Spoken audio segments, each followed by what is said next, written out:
Hello, this is Ben Friedman here at the Beniverse, and today we are talking the 94th Academy Award nominations. Now, nominations are going to come out tomorrow at 6 a.m. here Western time, and I just wanted to go over a few of the categories. It's not going to be a comprehensive list, it's just going to be the big ones that I have real opinions on. Some of them I always just go with what the craft guilds say or the international audiences are saying, what the pundits are saying, because some of them I just don't get the chance. I'm not going to be able to watch every best documentary or every short film. I'd like to, but I just realistically don't have the time. So I'm just going to go over a few categories. I have them kind of broken down as the locks, which are the ones that are just the sure thing, the safe bets, which are basically for sure but could go either way, and then contenders, with me then picking who I think from that contenders are going to take the remaining slots. So starting off, I have best supporting actors. I think there's two real locks in this. Kodi Smit-McPhee for The Power of the Dog. To me, he's the clear favorite to win this award, so he's going to be a lock. He's been nominated for a BAFTA. He's the Golden Globe winner. He's a SAG nominee. He's the one to beat. Everyone seems to universally agree that he is the front runner and is going to win this award. And I don't like Power of the Dog. He's the best part of the movie. He's really good in the movie, and I don't begrudge them for giving him this award. And yeah, his performance is great. And he will be rewarded in this category. I think he is the safe bet. Another lock is Troy Kotzer. If anyone was able to upset McPhee, it would be Kotzer. He is nominated for his role in Coda. He's nominated for a SAG, for actor, and a part of the ensemble. Coda is getting a lot of love recently. It won Sundance with its recent love from the guild branches. And I would feel pretty safe in saying Kotzer is a lock. And like I said, if anyone could beat McPhee, it is going to be Kotzer. But those are my two locks. My third nomination comes in the category of the safe bets. And I believe Ciarán Hinds for Belfast is going to be nominated. I think a lot of people at one point were predicting that both him and Jamie Dornan would be locks in this category. I think the Belfast feat a little early, and it's not going to win any major awards. I wouldn't be shocked if it gets snubbed in a few major categories, which I'll bring up later. But as of right now, I think between Hinds and Dornan, I think Hinds is the one that's going to get the nomination. I think Jamie Dornan is going to have issue with the 50 Shades of Grey franchise, and I think voters are going to hold that against him, while Ciarán Hinds is a well-respected actor. I think the fourth nomination goes to Bradley Cooper. I'm pleasantly surprised. I thought he's the best part of Licorice Pizza, and I'm very excited. I think he's great in that movie. He's by far the funniest. If you're going by the definition of a supporting role, that's what he is. He's only in there for a few scenes to just drive the narrative forward for about 20 minutes. It's an in and out role, and he does the most with it, and he's so excellent in that film. So I'm very happy that Bradley Cooper seems to be a pretty safe lock due to his recent award, and he got SAG and BAFTA nominations. This is his fourth nomination as an actor. He's had 8 nominations in total. This would be his 9th. It's, like I said, it's just a fun role. It has everything that you want. Despite the film's divisiveness, it's been universally acclaimed. It has that 70s vibe. He has the scene to remember in that movie, and I think that's enough to get him to the nomination, which leaves the contenders. I have the contenders realistically as Ben Affleck in The Tender Bar, Jared Leto from House of Gucci, Jamie Dornan from Belfast, Jesse Plemons from The Power of the Dog, and J.K. Simmons from Being the Ricardos. Going through a few of them, I just refuse to nominate Jared Leto for House of Gucci. It's a ridiculous performance. It's a meme. It's not getting anywhere. He's not very good in the film. He takes what's supposed to be some of the more emotional scenes, makes a complete farce. There's no way. This feels like a meme. There's no way Tuesday that it comes. It's probably actually is going to happen, and this category is actually me just wanting to fight back against it happening, but I'm not putting Jared Leto on my list. I just refuse. Jamie Dornan, I mentioned, I think only one Belfast guy gets in there, and I think the 50 Shades is going to hurt him. Jesse Plemons, no chance in hell. It's going to McPhee. in this category. They're not going to reward Power of the Dog with Chew here, which leaves Ben Affleck and J.K. Simmons. You could make a case pretty easily for both. J.K. Simmons, of course, for being a past nominee and winner with Whiplash. He's a beloved actor. He's great in the movie. He's my favorite part of being the Ricardos. He gets to just come in there, have a fun supporting role, and he does get to have a few emotional scenes with Nicole Kidman's character. With that all said, I think the actual likely contender is going to be Ben Affleck for the Tender Bar for a few reasons. One, he's really good in the movie, and he's really the driving force of that movie for a lot of it, and he's the one that teaches the character the most, and it's really his. He almost has the factor of he almost feels like the main actor in the movie, to the point that's like, should he even be in this category? Regardless, he is. And like I said, I think his character gets the most to do out of all these nominees. He's also beloved by Hollywood. He just recently got the SAG nomination and I believe the BAFTA nomination, which should spur him further. This movie hasn't gotten any love besides Affleck's performance, so they can put all the attention on Affleck, and of the parts of this movie that works, it all revolves around Affleck's character. And finally, he's been a big actor this year, and he's been in part of the zeitgeist. He has true performances that have been movies that have had mixed reviews to a degree, but he's been considered good in them with The Last Duel and The Tender Bar. Plus, he had Justice League, the Snyder Cut. He's just been a big actor. He's been working. He's paying his dues. He's involved with J-Lo again. You're going to get J-Lo at the Oscars. I just think naturally, I think there's a really good shot Ben Affleck gets it. My next category I'm covering is animated movies. This is really easy to me. There's 4 locks. Encanto, Flea, Mitchell vs. the Machines, Luca. Those are the 4 easy locks, with the 5th lock being Raya and the Last Dragon. I've heard that Ron Gone Wrong and Sing Chu are possible nominees. I guess. I don't think it's likely. I think it goes pretty easily to Encanto, Flea, Mitchell vs. the Machine, Luca, and Raya and the Last Dragon. The next category is cinematography. There are, I think, 4 locks in this category pretty easily. Dune, Tragedy of Macbeth, Power of the Dog, and West Side Story, I would say, are all but locks, with, I think, Dune being the one that wins it. And then the final one, I see a lot of people putting Belfast in this category, but not it's not universal in that. So I think this is one of the ones where it's on the bubble, and I've said it, I think Belfast is I think it's plummeting quite quickly. So out of all the ones that get bumped out, I think Belfast gets a bump pretty easily out. Which, what do I put instead in there?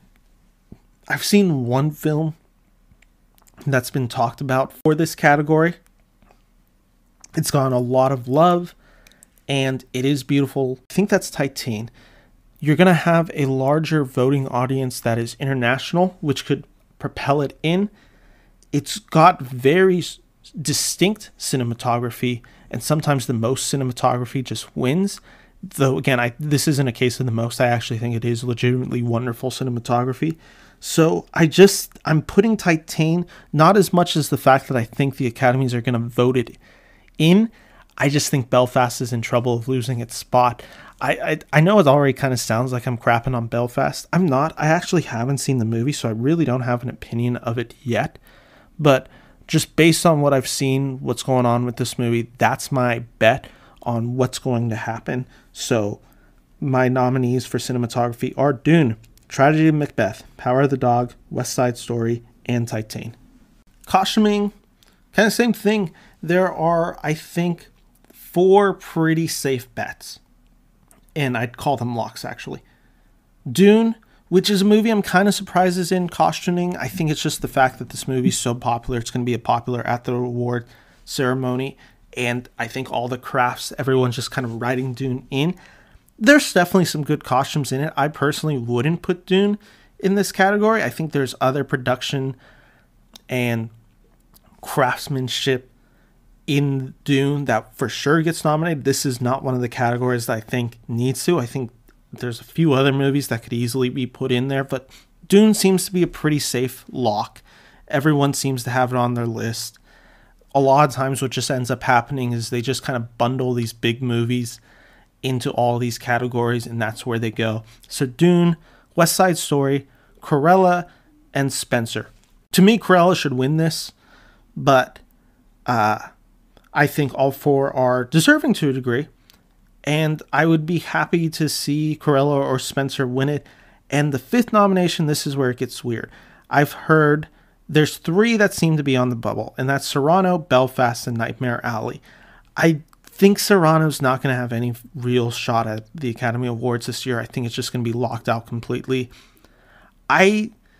Between Belfast and Nightmare Alley, I could see it going any way. I have Nightmare Alley, one, because I've seen it and it does have the noir feel and it's a period piece, so they usually tend to reward it. Now, Belfast is also a period piece, but it's a little bit more modern. I believe it's set in the 1960s, where Alley is set in the 1930s, 1940s. Plus, it's Guillermo del Toro's Nightmare Alley, which means there's a little bit more to the costume and elaborateness.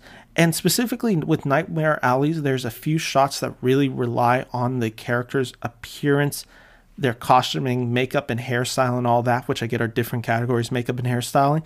But I think there's a few really distinct shots in it that audience members are going to remember. And when they're trying to fill out between Nightmare Alley, Belfast, Cyrano, I think they're going to look at Nightmare Alley, remember those specific scenes, and vote it in.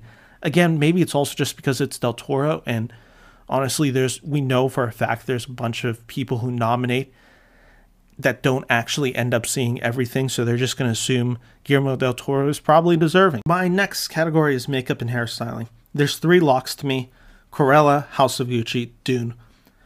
Where I said Dune I didn't think deserved it for costuming, it definitely deserves it for makeup and hairstyling, just for Skarsgård's character. House of Gucci, you have the Leto makeup, which is ridiculous, but it does look good. And Cruella, the whole makeup and hairstyle in that movie is fantastic, and it's very memorable.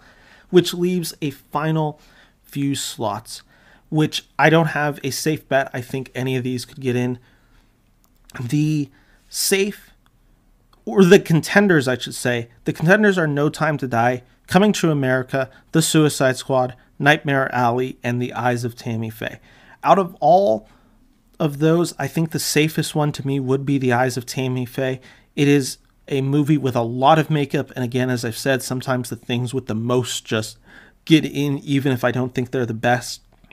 Some of the makeup looks good, others of the makeups look a little on the cheapish side, but I think Eyes of Tammy Faye, just for how transformative of a performance that is for Chastain and how largely that is due to the makeup and hairstyling, I think they get the fourth nomination there, which leaves No Time to Die, Coming to America, The Suicide Squad, and Nightmare Alley. I don't understand why No Time to Die is in here. I actually thought the makeup was horrific at scenes. I thought Rami Malek looked really bad in multiple of those scenes, and they really tried aging him up, and the scarring just didn't look good. So I'm not putting it in there. Coming to America is deserving. I just don't see it getting in there. It could, but I don't think it's going to get in there, and I don't think it's been enough in the conversation to get it, which leaves The Suicide Squad and Nightmare Alley. I'm making this bet that in 2016, Suicide Squad won the Academy Award for makeup and hairstyling.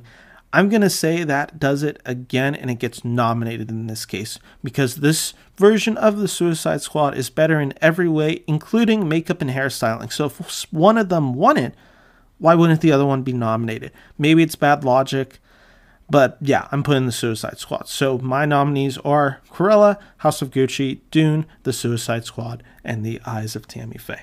This next category in visual effects, there's three that I think are basically locks, with some really weird contenders that I have no clue how to discern. The locks are Dune, Spider-Man No Way Home, and Shang-Chi, with Dune being the one that's going to win it, so the rest are just nominees with no real shot. But the contenders for it regardless are Matrix Resurrections, No Time to Die, Eternals, Godzilla vs. Kong, and Free Guy. Let's just bring out the one that I think actually will get the nomination. I feel fairly comfortably. Godzilla vs. Kong is deserving of that nomination. The fight scenes between Godzilla vs. Kong are wonderful. You've had a lot of people in the industry praise just how that film looks, and not only the scope and scale of those fights, but the fact that they bring in a third character into that final fight that's a fan favorite. I think that's going to get enough love to get it the 4th nomination, which leaves Matrix 4, No Time to Die, Eternals, Free Guy. Matrix 4, I don't think so. The effects aren't that special in this movie. It's pretty typical of the Matrix, and it's also kind of the worst looking Matrix at a lot of times in the visual effects. It doesn't look anything revolutionary like the last 3 did, even though I like the 4th movie more than I like the last 2 sequels. No Time to Die is probably the safe bet here, and I think it's going to be the one I ultimately choose.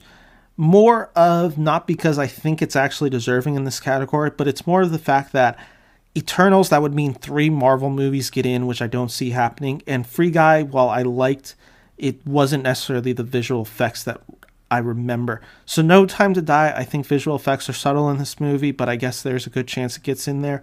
And really, No Time to Die just gets in there because I don't think anything else really makes sense in this category. These next 2 categories are a mess with the screenplay, so let's start with Best Adapted Screenplay. 3 of them are locks. Power of the Dog, The Lost Daughter, Coda. All 3 are very easy locks. I'd be shocked if one of those 3 isn't in there. Most likely, I think Drive My Car is the most likely. It's another foreign film. It's supposedly beautiful. I haven't gotten the chance to watch it yet. I've heard really great things, and it seems to be a pretty good, strong favorite to get it. And it's also in this weird, weak category with Tragedy of Macbeth, West Side Story, Nightmare Alley, Dune, Passing, and Tick, Tick, Boom. I think it just gets in there, which leaves my final slot. Tragedy of Macbeth will not get in. It's William Shakespeare. They're not nominating Shakespeare for the Academy Award. It's an adaptation. It's not even an adaptation. It's really just they're reading the play. So it's not going to get in there. West Side Story will not get in as well. I think kind of the same issue Tragedy of Macbeth plays out. Not only is it based on a Shakespeare play, based on a play, then based on a 1960s movie, then made into a modern day adaptation. I just don't see it realistically getting that, which leaves the films Dune, Passing, Tick, Tick, Boom. Passing could do it. I don't think there's enough buzz and talk about it, but it could certainly do it. Dune, I think, could. But the issue that I have with Dune getting in is it's still half of a movie, and while I don't mind that, it doesn't feel like it has a conclusive ending because it is part 1 of 2.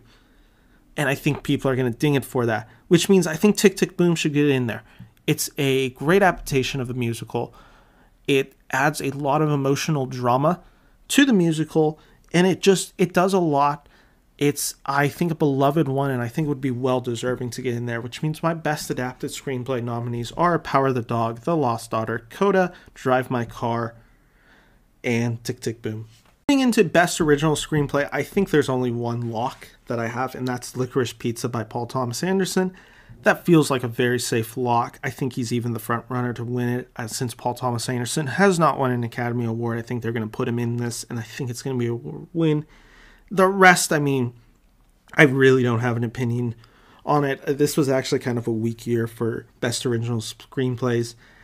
You have the next contenders to me, or the safe bets. I have King Richard and Being the Ricardos. In most years, I don't think I would have either of them.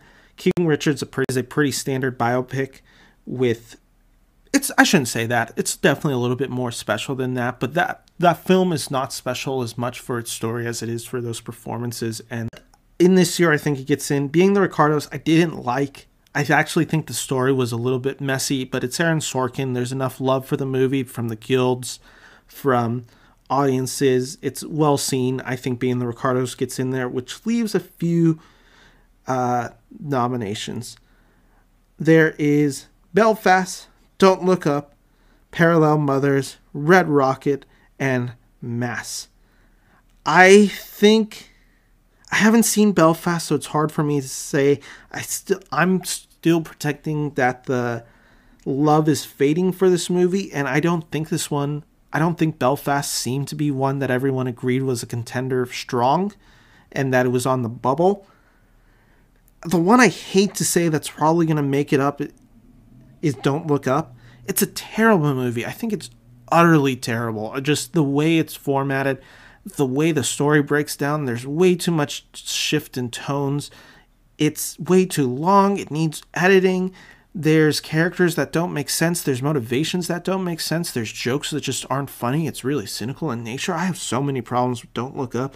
It's again one of those cases where the most writing and the most expressive is just going to get it, even if I don't think it deserves it. But it's going to get in there. I hate that it's going to get in there, but I really think Adam McKay is going to get it, which leaves one more slot. I'm putting the surprise here is actually Mass.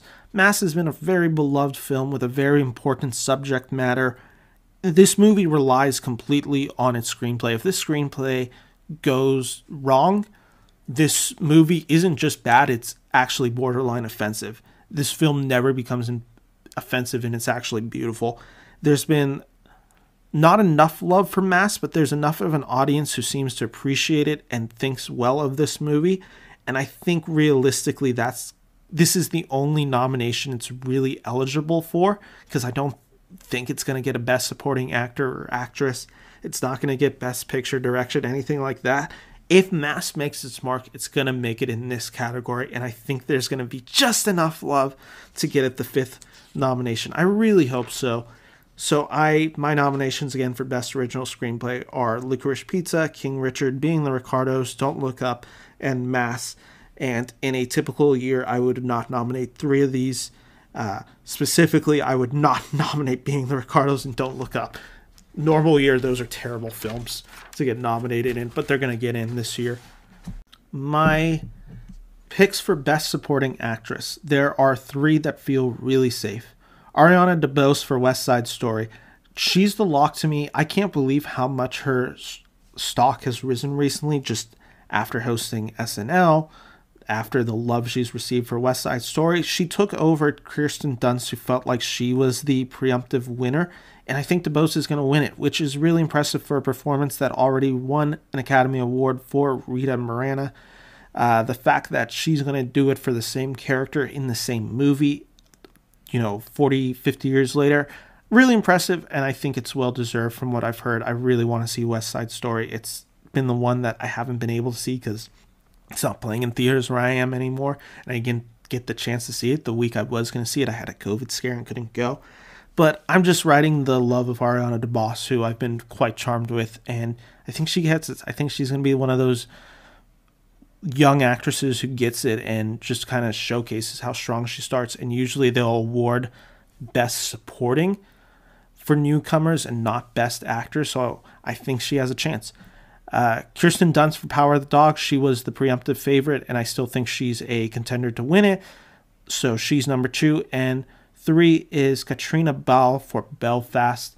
This seems like this is the Belfast lock that's been pretty solidified for a while, so I'm just going to carry it over, still not seeing Belfast, that she seems to be a safe bet for locks. Number 4, I have Anjanou Ellis for King Richard. She is wonderful in this movie. I think she is delightful. She holds her own against Will Smith, and there's one scene in particular, this confrontation that the 2 characters have, that's her Oscar reel right there, and I'd be really sad if she didn't get in it. I think she actually, to me right now, again, not seeing Belfast or West Side Story, which I know kind of hurts with the actual opinion of this, but based on everything I've seen, I think she's one of the best actors of this year. I think that performance is wonderful, and again, just holds her own against Will Smith.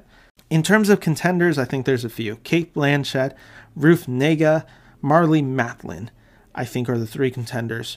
Cate Blanchett, I don't think she makes it. She's a good actress. I don't think Nightmare Alley was loved enough, and I don't think that character was enough to get her in. It's a good character, nothing special though, and nothing special you've seen out of Blanchett. It's not saying it's a bad performance. I like that movie a lot, and I think she's good in the movie. Just don't see realistically being her. Ruth Negga definitely could. She's gotten the love for Loving back in the 2016 nominations, so that may boost her to the 5th.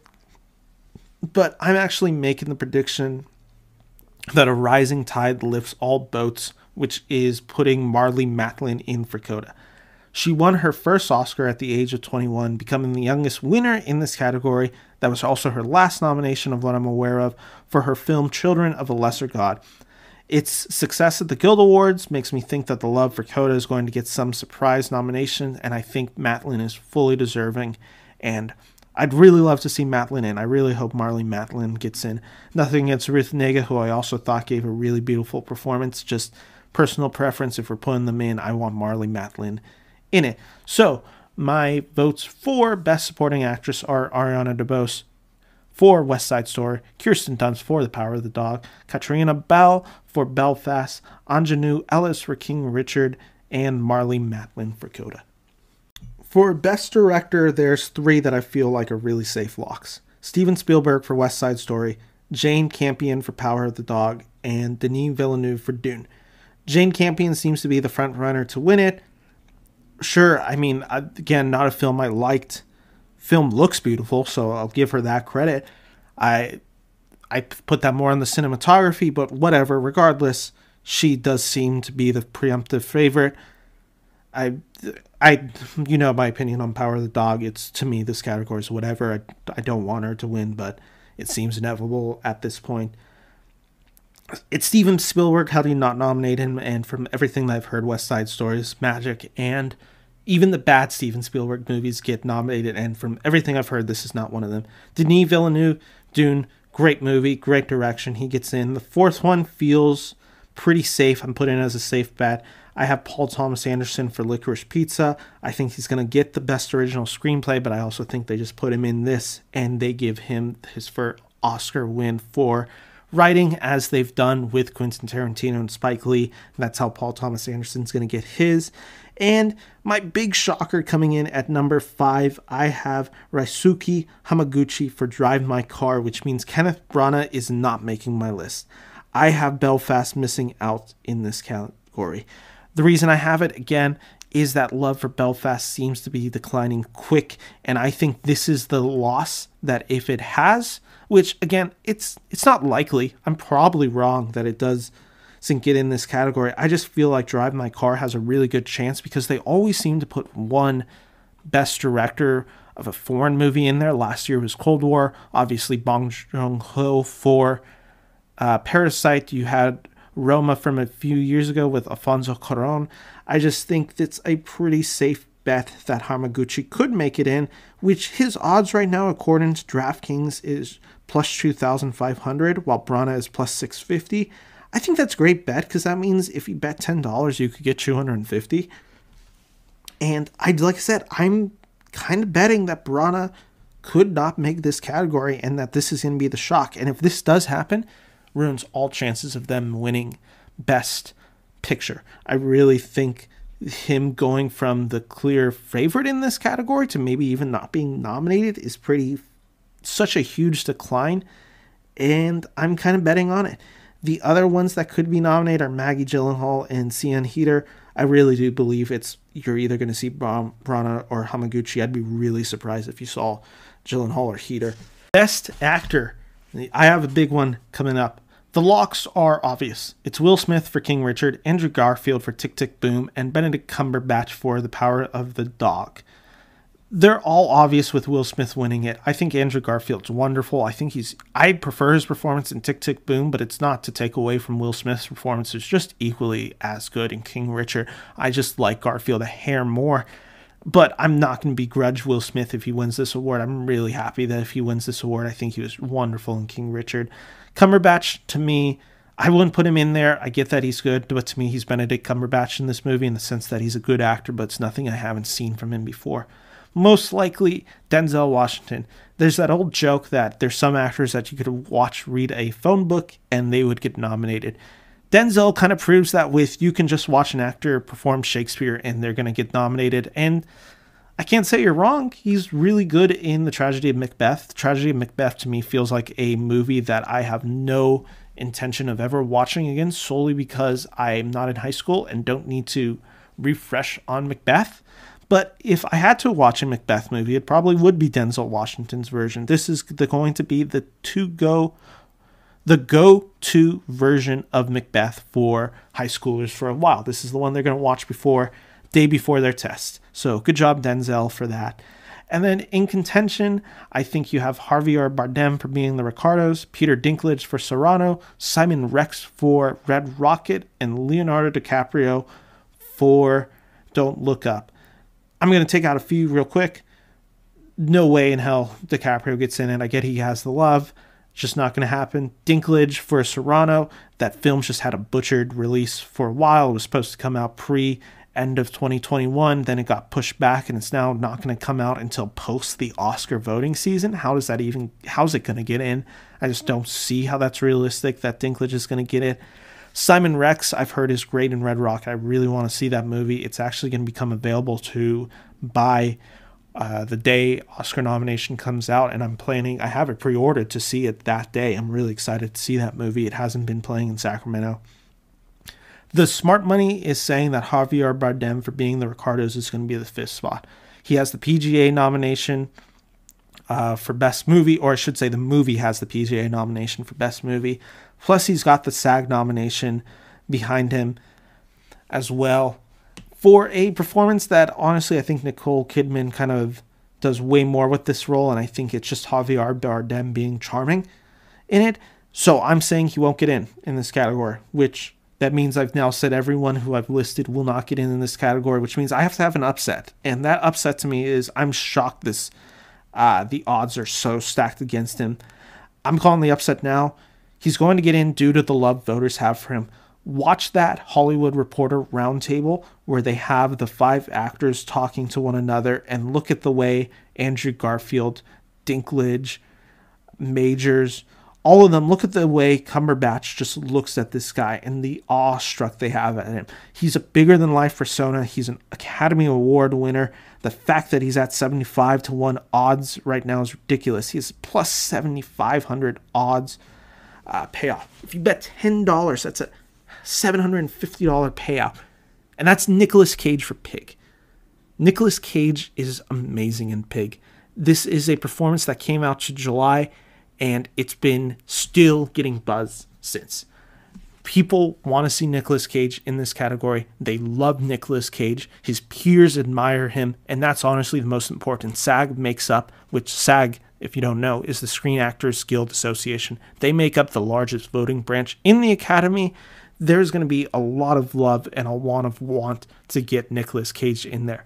He's been an actor who's paid his dues. He's taken his punches. He's made a lot of crap. And he made something really special in here that just showcased that not only is he a great actor, he's still one of the best, and he still has it. And it would mean that Will Smith, Andrew Garfield, Benedict Cumberbatch, Denzel, and Nicolas Cage are all in the actor category. That's a stacked lineup. They want that lineup. I just think they're going to give it to him. His role is the meatiest. It has just a lot of charm, humor, darkness, depression. Just, it has the weight to it. And I'm putting it in. I'm putting the huge upset. I would take this bet in a lot. 10 out of 10 times I'm taking this bet. I think he has way better odds than people are suspecting. And I think there's a damn great chance he gets in there. Also, just because Javier Bardem's the 5th and he doesn't even really feel like a leading role. I get he's alongside with Nicole Kidman. He just kind of talks with his accent, a Cuban accent, which it's not even Bardem's natural accent. It just sounds like Bardem playing Bardem for a large part of it in a movie that's just also not particularly good, in my opinion. Pig's wonderful. So it's a great movie with a great performance from a beloved leading man. So again, my nominations are Will Smith for King Richard, Andrew Garfield for Tick, Tick, Boom, Benedict Cumberbatch for The Power of the Dog, Denzel Washington for The Tragedy of Macbeth, and Nicolas Cage for Pig. My nominations for Best Actress, this one's a really hard one to make out. The two locks are Nicole Kidman for Being the Ricardo and Olivia Colman for The Lost Daughter. Colman's completely deserving, even though the movie didn't emotionally work for me, a lot of it. She's great in the movie. Nicole Kidman, I don't understand actually how she's the front runner. I wouldn't even put her in this category. I thought she was fine as Lucille Ball. She's basically doing an imitation of it the whole time, and she just gets a few of those scenes where it's just like she gets to stand up to sexism and all that, and I feel like those are supposed to be the empowering scenes. They come off very hollow and very Hollywood and very cheesy. So I'm she's good in the movie. Like, I'm not going to say that she's bad in this movie. Like, let's say Jared Leto, who I think is bad in House of Gucci. She's good in it. To me, she's nothing crazy special in this movie. And the fact that maybe I'm begrudging her even more because to me, the clear frontrunner in this category and the one who should be running away with this award and now is on the bubble of not even making the nomination is Kristen Stewart for her role as Princess Diana and Spencer. She deserves to win this award, and she should be the clear frontrunner in it. And I don't understand how they wouldn't give this award to her. She's wonderful in this performance, and to me, she's quantifiably better than Nicole Kidman. She doesn't just make Princess Diana come to life. She embodies Princess Diana. She gives that character so much emotion and depth. And it's just a performance that is so wonderful. And if the reason she doesn't get in, it's going to be because of the Twilight hate that people still perceive on her. It's not deserving at all. And if you're still basing her performance on Twilight, I honestly don't think you should be allowed to get a vote in the Academy Awards. She's wonderful in this movie, and I really hope she gets in. I think she's still a safe bet. I know she missed out on SAG and BAFTA, which is just shocking. I still think Stewart gets in for that, and if she doesn't, it's a huge travesty and the biggest snub. Maybe a snub so recently, honestly, of ever. That role's magnificent. I'd put her right next to what Daniel Day-Lewis does in Lincoln in that movie. She's wonderful. The contenders, I have Penelope Cruz actually takes my fourth spot for Parallel Mothers. I think she's quite good in the movie. Alana Haim is a contender for Licorice Pizza. Lady Gaga is a contender for House of Gucci. Jessica Chastain seems to be one of the front runners to get nominated for Eyes of Tammy Faye. Jennifer Hudson for Respect, and Frances McDormand for Tragedy of Macbeth. Let's just take out a few. Frances McDormand, Tragedy of Macbeth, no way she's getting nominated. Alana Haim, Licorice Pizza, I'd like to see her get nominated, but I don't think it's realistic. Jennifer Hudson could upset in this category. That's a very beloved actress playing Aretha Franklin, one of the most beloved icons of all time. It's a good movie. She could easily get into this pool. I think she comes in more of the upset. That I'm not predicting her, but if she was to get in, it shouldn't be a huge surprise. That leaves Jessica Chastain and Lady Gaga. I'm taking out Jessica Chastain. I don't think she's realistic for this. The film Tammy Faye has no love. It's an okay movie at best. I would compare it kind of to a Lifetime movie. It's not particularly well written. It's not very special. It's solely due to the performances of Andrew Garfield and Jessica Chastain that this movie is even worth watching. No one saw this movie. There's been absolutely no buzz about this movie outside of Jessica Chastain's performance. She's been snubbed a few times. That doesn't feel like she's one of those character actors who just, whenever they're in a movie, they're going to get nominated. So I just don't think it's likely. Also, she's not playing a type of beloved character like some of the other ones. Like, with Jennifer Hudson playing Aretha Franklin, with Nicole Kidman playing Lucy, with Kristen Stewart playing Princess Diana. There's just a few more meaty roles. And I think Tammy Faye's just a little bit too controversial due to the whole telemarketing scandal in the 80s. Just the whole ties that she had with some of the more seedier characters in Christianity, with the Falwell family. I don't see it being realistic that The Eyes of Tammy Faye gets in, which means Lady Gaga for House of Gucci is my fifth and final nomination. She got the BAFTA, she got the SAG nominations. She's good in the movie. The accent does come in and out of the movie, but to me it wasn't noticeable enough. Maybe it's also because Jared Leto's so noticeable in the film that a lot of other stuff just kind of seems to go by the wayside. She's beloved by the Academy Awards. This would be her fourth nomination. Second for actor, previously nominated for A Star Is Born. I thought she should have won for A Star Is Born, as well as winning for Best Original Song for Shallow. I just think Lady Gaga gets the love. There seems to be enough going her way right now, so she's my fifth, which means I have Lady Gaga for House of Gucci, Penelope Cruz for Parallel Mothers, Nicole Kidman for Being the Ricardos, Olivia Colman for The Lost Daughter, and Kristen Stewart for Spencer. Please let Kristen Stewart get in there. One category left that I'm covering, which is Best Picture. There's, this year, there is actually 10 nominees. They are allowing 10 nominees. They've had it in the past where it's 10 nominees, but usually it ends up the math the way they're doing it. It only gets 8 or 9.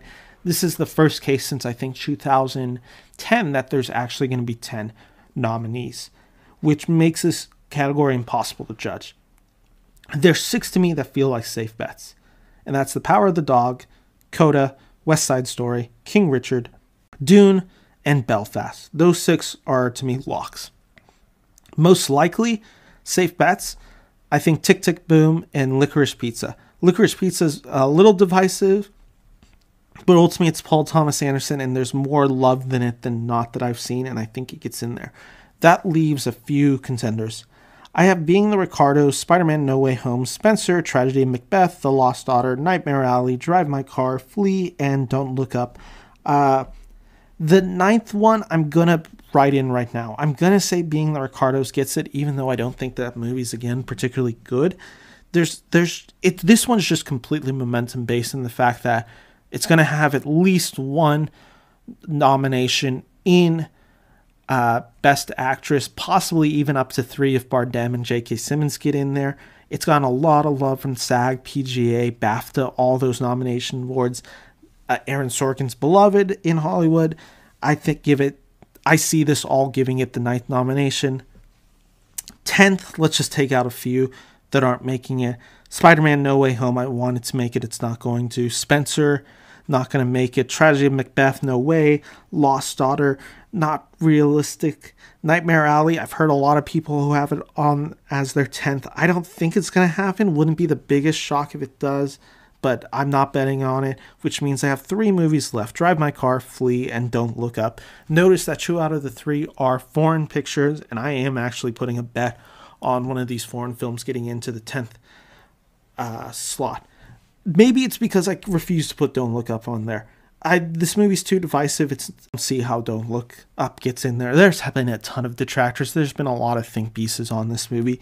I think this one just doesn't get the shine that some of the other movies have, and I think that divisiveness is going to take it out, which means Drive My Car and Flee are the nominations for me. Drive My Car is the safe bet. I'm actually picking Flee, which I know a lot of people aren't. In fact, I don't know how many people I've actually seen put Flee in there. Here's my logic. Flee is for sure going to be a contender in Best Documentary, Best Animated Movie, and Best Foreign Film. So why, in theory, wouldn't it be nominated for Best Movie? That's 3 movie categories that it's nominated for. How doesn't Flee just carry over? It's easily more accessible than Drive My Car, which is a 3-hour movie. Flee is 86 minutes. From what I've heard, Drive My Car is a little bit slower. It's a little bit more hands-off in the sense that there's a distance between you and the audience. Flee puts you in this story, and I just think Flee has a really damn good chance. So again, my nominations for Best Picture are Power of the Dog, Coda, West Side Story, King Richard, Dune, Belfast, Licorice Pizza, Tick Tick Boom, Being the Ricardos, and Flee coming in at number 10. So anyway, those are all the categories I'm discussing today. We'll see tomorrow. I might do a reaction to what does get nominated, and if there's any big surprises, I'll talk about it for sure. I'll be talking about the podcast. Check out this week, Ben and Bran See a Movie. We're talking Twilight, and my Jackass Forever reviews coming up soon. So guys, thanks for listening. Take care. Bye-bye.